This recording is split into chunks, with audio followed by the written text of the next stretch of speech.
축구협회의 고위 관계자의 답변 태도도 논란이 없습니다.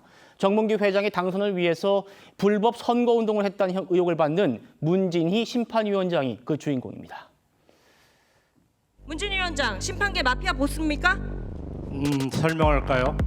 심판은 교육, 배정, 평가 세 군데로 나눠서 그걸 누가 몰라서 있습니다. 지금 말씀드리는 거 그러니까 아니잖아요. 저기 있는 최수진이나 지승이 자세 똑바로 하십시오. 공손하게 대답하십시오. 아까부터 지금 다른 위원님들 말씀하시는 거 보고 위원님은 있는데 말씀하고 저는 말하지 여기는 말라니까. 국민의 민의의 그거를 좀 전당입니다. 다운시키세요, 여기는 국민의 그러면. 룰로 돌아가고 거기는 끼지 마시고 좀 아침부터 잠시만요. 무난하게 대답하세요. 아니, 시간 멈춰주십시오. 제 말을 두려할 거 아니오. 물었으면 잠깐만요. 시간. 프로야구에서 이런 심판위원장 있잖아요. 존재할 수가 없습니다. 존재할 수가 없습니다. 왜냐? 팬들의 등살을 가만두지 않습니다. 제가 이분이 했던 여러 사안들을 봤거든요. 어떻게 심판위원장이 되는지 모르겠어요. 프로야구는 심판이 비리를 저지르면 구속이 됩니다. 그리고 또 하나가 자료 제출 안 하는데요. 왜 의원님들이 이분들에게 자료를 달라고 구걸해야 됩니까? 물론 청문회 출석한 사람도 사유만 화합당하다면요. 질문하는 의원에게 호통칠 수 있습니다. 굽신거리라는 거 아닙니다. 그런데 여러분 보십시오. 답변하면서 저렇게 한 손을 주머니에 꽂고 저렇게 호통을 쳐요.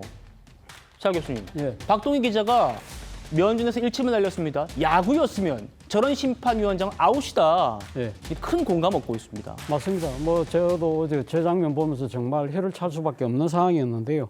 사실 그러니까 문진희 심판위원장 같은 경우는 사실 논란이 됐던 인물이거든요. 그러니까 정몽규 회장이 사선을 할 때 당시 선거운동 과정에서 심판들을 대상으로 해서 불법 선거운동을 했다. 그래서 예. 그 공로로 사실은 그러니까 심판위원장이 됐다는 그런 구설수에 올라 있던 인물입니다. 의혹입니다. 예, 그렇기 때문에 그러니까 이 좀 약간 그 의원들이 약간 고압적인 그러니까 태도로 그러니까 질문을 한다 하더라도 사실 국민의 대표인 이 의원들의 질의에는 공손하게 답하는 것이 그러니까 사실은 어떻게 보면 이 청문회의 정인의 도리인데 사실 그러니까 지금 저런 태도도 그렇습니다만 앞서 봤던 대로 사실 홍명보 감독이 지난번 그러니까 이 우리나라가 패배하고 난 뒤에 나름대로 해명 기자회견 다음에 가장 큰 논란이 됐던 부분이 호주머니에 손 찌르고 나간 그분 장면이잖아요. 맞아요. 예. 그런데 어제는 지금 국민의 대의기관인 국회에서 지금 손 찌르면서 지금 답변을 하고 있어요. 그만큼 아나무인이라는 것이죠. 자신은 아나무인이다. 물러난다 하더라도 큰 타격 없다고 생각을 하는 것 같습니다. 그런데 제가 더 분노한 부분은 어제 이 장면에서 문희진 심판위원장이 어떤 이야기를 들었냐면 우리나라가 월드컵에서 2010년에 남아공 월드컵 이후에 16년 동안 우리나라 심판이 단 한 명도 월드컵에 나가지를 못했어요. 그래서 왜 그걸 못 나갔냐고 하니까 지면 누구나 이 경기에서 지면 심판을 요구하기 때문에 그걸 아무도 심판하려는 사람이 없다.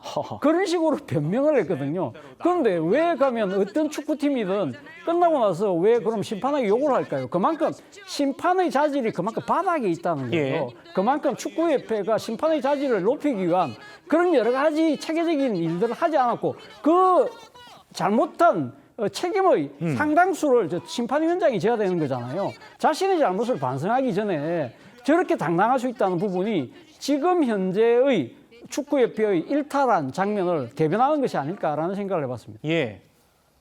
큰 소리 치고 제 답변 좀 들어주세요 말할 수 있습니다. 그런데 저렇게 손은 찔러 넣지 말았어야죠.